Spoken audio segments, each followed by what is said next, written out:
Assalamualaikum warahmatullahi wabarakatuh. Baiklah, kali ini kita akan membedakan ability dan achievement. Ability sering disebut sebagai kemampuan, achievement sering disebut sebagai hasil belajar atau pencapaian.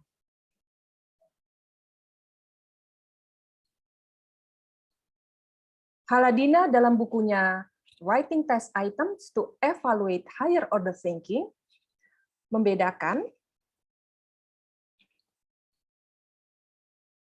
ability dan achievement. Achievement terdiri dari dua komponen.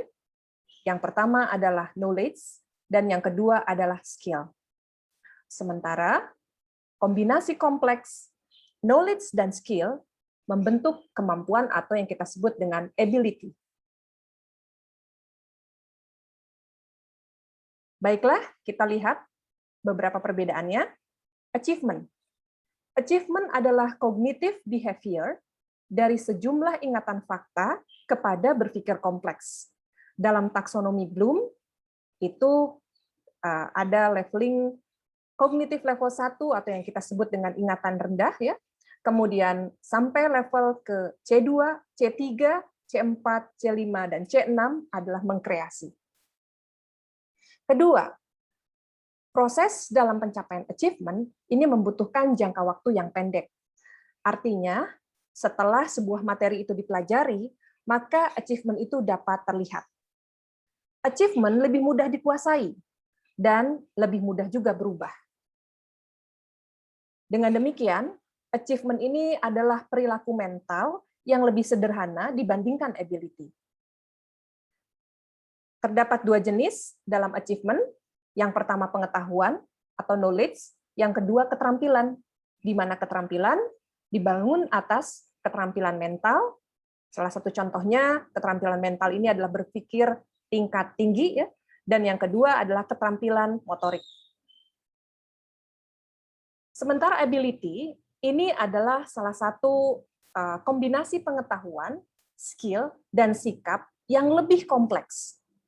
Dalam hal ini, sikap ini terkait dengan motivasi dan attitude. Proses untuk memperoleh satu kemampuan atau ability ini tentu saja membutuhkan jangka waktu yang lebih panjang. Tidak mudah berubah dibandingkan achievement.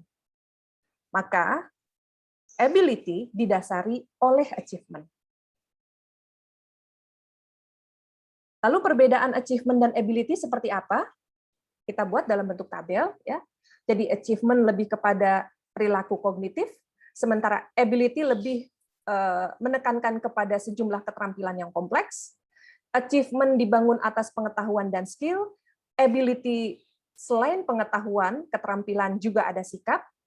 Achievement mudah diajarkan dan dipelajari dengan waktu yang singkat, sementara ability lebih kompleks dan memerlukan keterlibatan yang mendalam dalam proses pembelajarannya dan waktunya lebih lama. Itu saja. Lalu contoh achievement dan ability seperti apa? Oke. Contoh achievement. Dalam aspek knowledge, menjelaskan perbedaan sel hewan dan sel tumbuhan. Menggunakan mikroskop, ini adalah komponen keterampilan. Mengelompokkan atau mengklasifikasi, skill. Membedakan variabel bebas dan variabel terikat, knowledge. Ability. Salah satu contoh ability, merancang percobaan sains.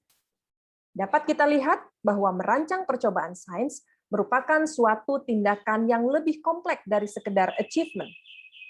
Di dalamnya terdapat satu kemampuan-kemampuan yang mendukung untuk membentuk ability. Menurut Atkina, ya, 3 komponen ability yang kedua adalah merepresentasikan informasi dan pengetahuan dalam berbagai cara, mengumpulkan dan menyajikan data untuk menemukan pola, dan mengkomunikasikan lisan dan tulisan. Dalam bukunya Acungia dan Doran, terdapat elemen scientific inquiry yang merupakan kombinasi dari ability itu sendiri. Yang pertama, planning, kemampuan merencanakan. Yang kedua, kemampuan performing, dalam hal ini melakukan satu tindakan. Yang ketiga, reasoning, yaitu penalaran. Ketiga komponen ini dibangun atas sub-ability yang memperkuat sehingga satu kemampuan, dalam hal ini ability, kemampuan planning, performing, dan reasoning menjadi semakin kuat. Salah satu contohnya, kemampuan bernalar. Dalam hal ini memerlukan sub-ability yang lain, yaitu kemampuan mengorganisasi data, membuat grafik dan data, mengenali hubungan kuantitatif dan kualitatif, mengenali keterbatasan, menyimpulkan dan mengusulkan model, dan menjelaskan hubungan. Dapat diperhatikan bahwa satu ability itu setidaknya merupakan gabungan dari atau tersusun atas sejumlah kemampuan sub-ability yang mendukung ability yang dimaksud. Demikian, sebagai referensi, ada 3 buku yang saya citasi untuk materi kita kali ini. Terima kasih. Assalamualaikum warahmatullahi wabarakatuh.